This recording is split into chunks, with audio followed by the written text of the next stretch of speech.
Hi, I'm Mike, and this is an intro. Alright, this one is Raiders Spoils. 4-drop, 3 colorless, black. It's an enchantment, and let's see. It's out of the first set of Tankir, so that would be Kanza Tankir. I am probably butchering that name, so oops. But yeah, this card, it's creatures you control get +1/+0. Yeah, that part of the card is actually massively underwhelming. It's downright pathetic because there's a lot of different colors, and heck, almost every set has something better for a straight buff. Which is why I completely ignore that section because it is meaningless. I mean, don't get me wrong, if you have a lot of creatures, a 1 buff is nice, but the second part of this card is the really good one. Whenever a warrior you control deals combat damage to a player, you may pay 1 life. If you do, draw a card. That right there, that last line especially, or actually the one right before it, the may part, means that not only do you have the option of drawing cards, but you can't be forced to mill out with it. So the biggest weakness of a standard draw card like this is gone because you can decide not to rather than deck yourself. And it works off warriors, which, there's a lot of warriors out there. Like, just for a few examples, Ash Zealot, Goblin Bushwhacker, Goblin Wardiver. I realize that's a lot of goblins and they're all red, but yeah. They work. And they're all good choices just for having... Oh, there's the ping. Just for having something that can attack that's a warrior. Which, they hit, they do damage, specifically combat damage, so her ability doesn't combo off with it, damn it. Would be really nice if she did, but still, it works well. Now, the problem with this is you need a lot of warriors, so you got to make sure to get them somehow. Well, this card usually takes care of that because you get a few out with a legendary warrior, and you start churning out more cards. Now, if something dies, my preferred way to get it back would be a different warrior, such as Golgari Thug. You can, swing it out, he'll do damage, and, if nothing else, you can use him for his usual dredge cost, except for once, he's being used to dredge without any dredge combo. It's simply because when he dies, put target creature card from your graveyard on top of your library.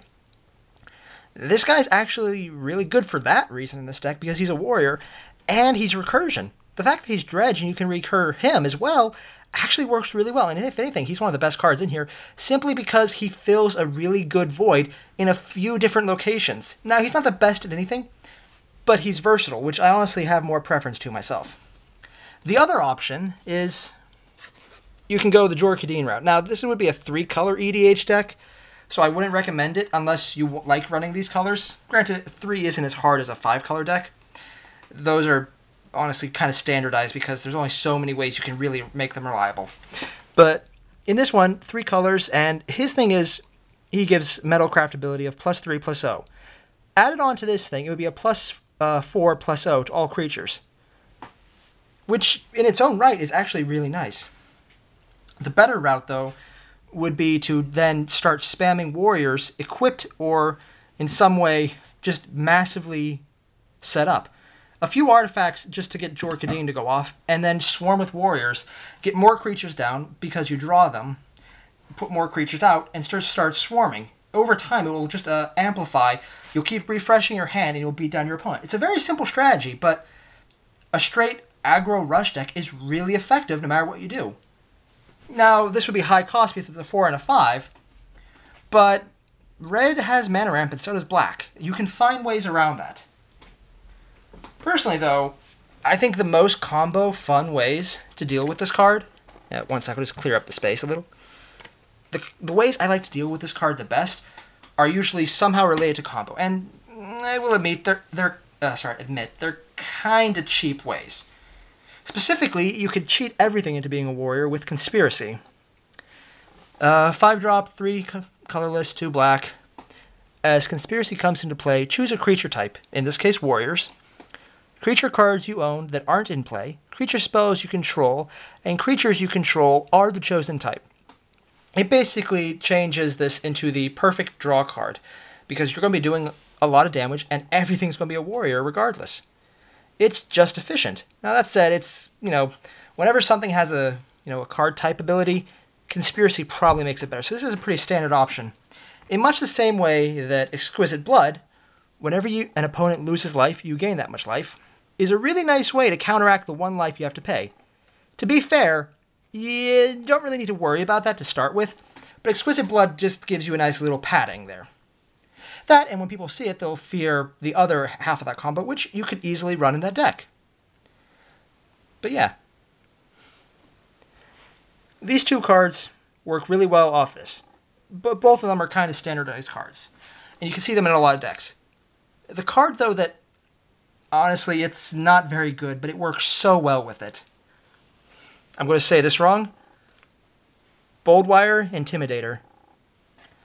It's... okay, I'll be honest, this thing is almost unplayable. It is a pretty shitty bad card. It is not good. I could say a lot of things about how unplayable this is. It's really terrible, but for the flavor of the card alone, I can't say it's anything. The card is so fun. It's a 7-drop, 5 colorless, 2 red, for a 5/5. And its ability is Cowards Can't Block Warriors. Pay 1 red. Target creature becomes a coward until end of turn. Pay 2 colorless and a red. Target creature becomes a warrior until end of turn. Now, that last ability down here that becomes a warrior, it kind of works with this, but the 3 mana investment just to draw 1 isn't really that interesting.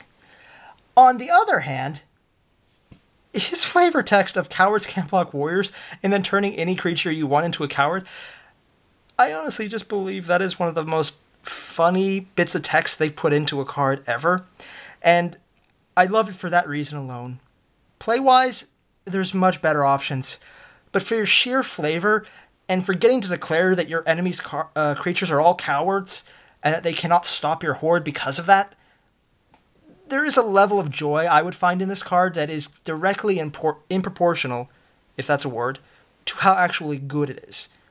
There are better ways, many better ways, but this is the one that you will probably get the most kick out of. I know I would. Yeah, but sure of that, this is the card. It's very much a tribal card. It's very much set for this one particular thing of drawing. The buff is nice, but it's nothing to write home about.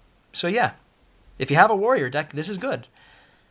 I'd recommend just going red-black on this one. Red-black-white if you want, and something crazier if you can, but it's a good card for what it does. It's not overpowered, but it gives you options, and in black, drawing cards is always good. And in warriors, which would probably focus more on creatures than draw mechanics, having something directly related to warriors themselves is probably an actually better option than some of the alternatives. But yeah, I'm Mike, this is the video, and I guess I'm working on a new outro, that's what it's called, outro. Leave a like, subscribe, leave a comment, and as always, granted, always would be 2 videos by now, unless I put them up in the wrong order. If you have any suggestions on things that will work well with this, leave a comment. I'm always looking forward to hear them. Later.